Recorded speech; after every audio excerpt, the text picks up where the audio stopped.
and welcome to Silverstone, the second round of the BRDC's Sports GT Challenge. The first round was dominated by Porsches, but here at Silverstone, dish of the day, Win Percy is along with his Jaguar XJ220, run by Tom Walkinshaw Racing, and he's on pole position away from the rolling start. The two Porsche 935 second and third, the replica of Ross Hyatt, ahead of the original ex-Le Mans car of John Greasley, and Hyatt spins as they go in towards Kopp in front of everybody. He makes contact with the Armco, and John Greasley has to stamp on everything to avoid hitting his teammate.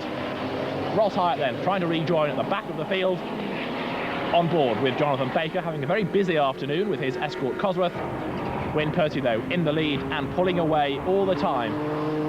The XJ220, which is going to be raced at Le Mans later in the year, up front as Ross Hyatt suffers some sort of breakage, it looks, spins in front of everybody, hits the Armco. John Greasley has to prove just how good his brakes are, and everybody else goes shooting past.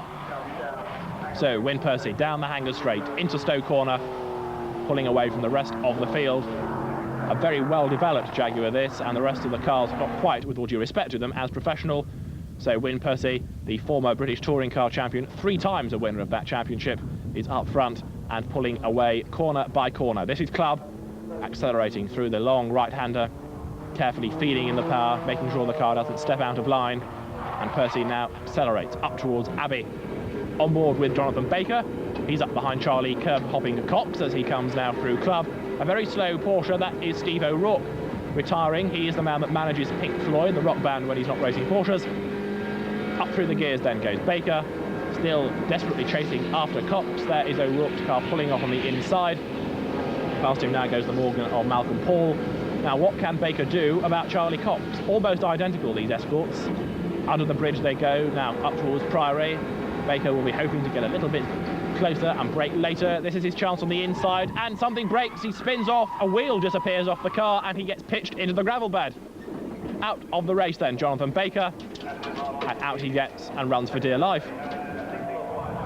So Ross Hyatt back in the race, but not for long. Another problem for him, another spin.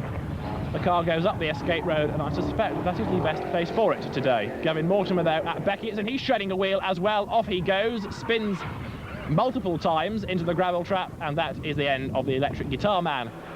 Win Percy in the meantime, no such dramas for him, coming out of Priory, then into Brooklands, and making his way now up towards Luffield, on his way to victory in the second round of the BRDC Sports GT Challenge, a new addition to the motor racing calendar this year, and proving some very good racing. Here comes Charlie Cox though, trying to fend off the Morgan +8 of Malcolm Paul. Paul tries on the outside at Stowe Corner, not quite close enough. The 2-litre turbocharged Escort versus the 3.5-litre Rover-powered Morgan +8. John Greasley fighting his way back through the field. He's now up to second place ahead of Jerry Marshall with the Aston Martin. Jerry Marshall goes through Cox Corner now, dropping away sadly from the Porsche as they go up towards Maggots. Here though, with only one headlight working rather unfortunately, is Win Percy out of Luffield through Woodcote and up to take the checkered flag, and victory here at Silverstone. The Jaguar scores its first win, and a delighted Win Percy at last able to hold the Jaguar banner once more. He takes the win ahead of John Greasley, and in third place Jerry Marshall with the Aston Martin. One of the two, Jonathan Baker's, manages to finish fourth with his Porsche 934, and Charlie Cox takes fifth with his Escort.